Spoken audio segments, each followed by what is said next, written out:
سقراط سے سرمد تک، جان ایلیا۔ کون باور کرے گا کہ اس دور میں بھی علم و عقل اور فکر و نظر کے مخالفت کی جا سکتی ہے؟ فلاسفہ اور مفکرین کا مذاق اڑایا جا سکتا ہے، اور اس عہد میں بھی لائموں کو حکیموں پر ترجیح دی جا سکتی ہے۔ ہمارا تو سب سے بڑا جرم ہی یہ قرار دیا گیا ہے کہ علم و فکر کی بات کرتے ہیں۔ شیخ الرئیس، ابو علی سینا، ابن ماجہ، ابن رشد اور شہاب الدین سہروردی کے نام عقیدت و احترام کے ساتھ زبان پر لاتے ہیں۔ ظاہر ہے کہ ہم شدید ترین جرائم کے مرتکب ہوئے ہیں۔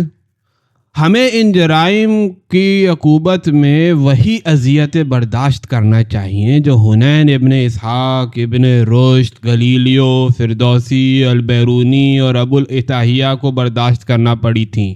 ہم اسی سزا کے مستوجب ہیں جو سقراط، برونو، شہاب الدین سہروردی، منصور حلاج اور سرمد کے لیے تجویز کی گئی تھی، یعنی المناک مشقتیں اور دردناک موت۔ ہمارے اور ہمارے پیش روؤں کے لیے کلیسائے جہالت کے پادریوں کے پاس شکران اور شمشیر کے علاوہ اور ہے بھی کیا؟ شکران اور شمشیر، ان دونوں چیزوں کے ذریعے ہی ہمیشہ علم اور انسانیت کی زبان کو خاموش کیا گیا ہے۔ حیرت ہے کہ لوگ اپنے نامۂ اعمال پر شرمندہ کیوں نہیں ہوتے؟ انہیں انسانیت کا سامنا کرنے کی جرت کس طرح ہوتی ہے؟ ان میں جہالت و وحشت پر اصرار کرنے کی جسارت کہاں سے آئی؟ کس قدم مظلوم تھے ہمارے پیش رو، اور کس قدر بد نصیب ہیں ہم کہ ہمیں انسانوں کی اس دنیا میں ہمیشہ علم اور عقل کی اہمیت ثابت کرنا پڑی ہے۔ ہمیں اس دعوے پر دلیل لانا پڑی ہے کہ آفتاب رنگ و نور کا نقیب ہوتا ہے۔ آج جبکہ ترقی یافتہ قوتیں کرۂ ارض کو پوری طرح مفتوح کر کے سیاروں کی طرف بڑھ رہی ہیں، ہم اسی بحث میں مبتلا ہیں کہ علم و عقل کی واقعتاً کوئی قدر و قیمت ہے یا نہیں۔ ہمیں فکری مسائل چھیڑنے سے پہلے اب بھی یہ سوچنا پڑتا ہے کہیں جبین جہالت پر شکن نہ پڑ جائے، کہیں مزاج رجعت پرستی برہم نہ ہو جائے۔ ہم پر قوم اور ملک کے ان گنت حقوق ہیں، مگر ہم ان میں سے اب تک کوئی حق ادا نہیں کر سکے۔ البتہ ہم نے اپنی قوم کی ذہنی اور فکری تعمیر کے لیے کچھ نہ کچھ سوچا ہے، کچھ عہد کیے ہیں اور طے کیا ہے کہ اس سلسلے میں اپنا فرض ضرور ادا کریں گے۔ لیکن رجعت پرستی اپنی قدیم دنائیت اور عداوت کے ساتھ آج بھی ہمارے خلاف صف آرا ہے۔ ہم پر طرح طرح کے الزامات عائد کیے جاتے ہیں۔ ظاہر ہے کہ اگر ہم اپنے مقاصد میں خلوص رکھتے ہیں اور خلوص کے ساتھ عزم بھی، تو ہمیں ان تمام الزامات کو برداشت کرنا چاہیے۔ دانش و حکمت کو ہمیشہ تہمتوں اور ملامتوں کا نشانہ بنایا گیا ہے۔ صدیاں صدیوں کو، نسلیں نسلوں کو اپنا وارث بناتی چلی آئیں، اور یہی ہوتا رہا۔ یہ کوئی آج کی بات نہیں، اور ویسے بھی علم اس دنیا میں نووارد ہے۔ رہی جہالت تو اس کو بلا شبہ طوالت سن اور قدامت عہد کا قابل رشک امتیاز حاصل ہے۔ وہ اپنی قدیم جاگیر میں کسی دوسرے کا تصرف آسانی سے گوارا نہیں کر سکتی۔ تاریخ کا ہر معتبر طالب علم جانتا ہے کہ اگر دوسری صدی ہجری کی علمی رو کو نہ روکا جاتا تو فکر و ثقافت کی تاریخ دوسرے ہی عنوان سے لکھی جاتی، اور متمدن دنیا کی دانش گاہوں میں ڈیکارٹ، لائبنٹس، لاک، ابن حیثم، خیام اور ان کے تلامذہ پر تقریریں کی جاتی اور ان کی تصنیفات کے درس دیے جاتے۔ مگر ایسا کیوں ہوتا؟ مشرقی کلیسا کے رجعت پرست ایسا کیوں ہونے دیتے؟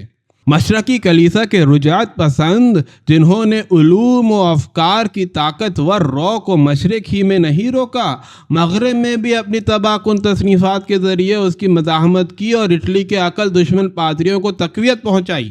یہ دوسری بات ہے کہ وہاں ان کو اور ان کے مغربی حلیفوں کو معال کار شکست کھانا پڑی، اور یورپ کی نشاط ثانیہ کا پر جلال آفتاب طلوع ہو گیا۔ مگر ہمارے علاقوں میں یہ مقابلہ اور مقاومت ابھی جاری ہے، اور جو داستان سقراط سے شروع ہو کر سرمد تک کئی خونی ابواب سے گزر چکی تھی، ابھی کچھ اور فصلوں کا اضافہ چاہتی ہے، مگر یہ فصلیں اب نہیں لکھی جائیں گی۔ اب ان کلموں کو شکستہ ہونا پڑے گا۔ سوال کرنے والے اکثر ہم سے سوال کرتے ہیں کہ اسلامی مشرق کی فکر خانقاہ ہیں اور علمی جانوادے کیوں صدیوں سے بے چراغ ہیں؟ وہ روشنیاں کن افقوں میں گم ہو گئیں جنہوں نے کبھی انسانیت کبریٰ کو فروغ بخشا تھا، ذہنوں کی محرابیں روشن کی تھی؟ وہ ذہن کیا ہوئے جنہوں نے اقوام و ملل کے لیے نسخہ ہائے شفا تحریر کیے تھے؟ وہ اپنے سوالات کا جواب چاہتے ہیں اور کوئی جواب نہیں دیتا۔ وہ پوچھتے ہیں کہ آخر اسلامی مشرق میں صنعتی انقلاب کیوں نہیں آیا؟ یہاں سائنسی ارتقاء کے لیے فضا سازگار کیوں نہ ہو سکی؟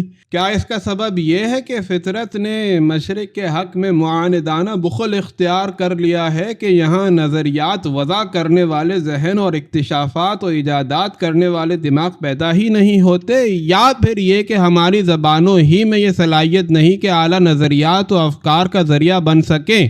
اس ذہنی جمود و تعطل اور دماغی انحطاط و تنزل کا آخر سبب کیا ہے؟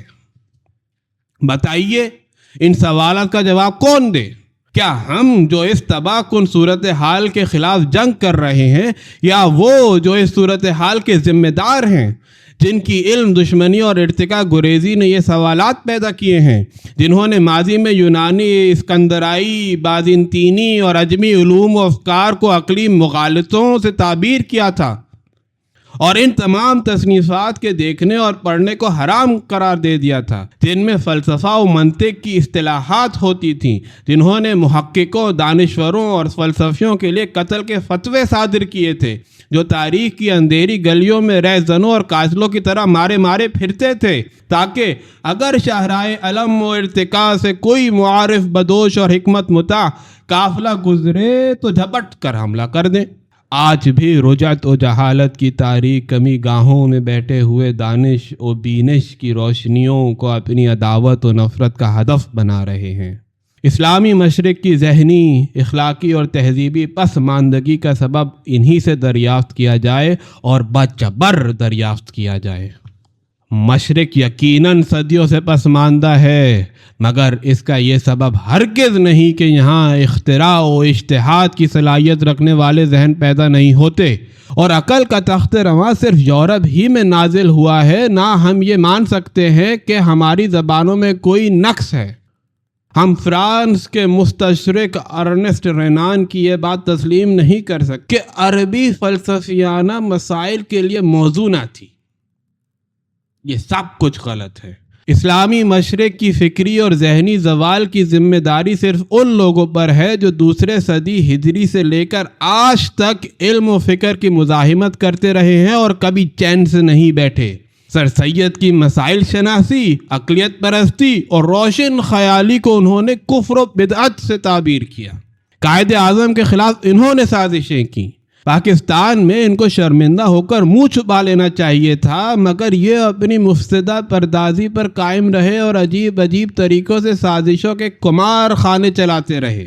پاکستان بے معنی اور فتنہ انگیز نعروں سے نجات پا چکا ہے۔ وہ عقل پرستی اور مسائل شناسی کے سہارے وجود میں آیا تھا، اور انہی کے سہاروں کے ساتھ مستقبل کی نئی منزلوں پر خیمہ انداز ہوگا۔ اس سلسلے میں ہم پر جو فرائض عائد ہوتے ہیں، ہم نے انہیں خلوص اور عزم کے ساتھ قبول کر لیا ہے۔ ہم ماضی کی قدیم علمی خانقاہوں اور علم و حکمت کی رواقوں سے زیادہ سفر لے کر قوموں اور کرنوں کا جائزہ لینے لکھنے تھے۔ ہم نے اس سفر میں پاکستانی ذہن کی حیات نو کے لیے کچھ سرمایہ انتخاب کیا ہے۔ یہ سرمایہ یونان کے فلسفیوں، اسکندریہ کے محصلوں، عرب کے شارحوں، بغداد و بخارا کے حکمت شناسوں، قرطبہ اور قاہرہ کے دانشوروں اور جدید عہد کے مفکروں کی بخششوں پر مشتمل ہے۔ اس میں ماضی کی حکمتیں، حال کی بصیرتیں اور مستقبل کی سعادتیں پوشیدہ ہیں۔ یہ سرمایہ دانش و دلیل اور حب حکمت کا سرمایہ ہے۔ کیا پاکستان کی نئی نسلیں اس سرمایہ کو قبول کریں گی؟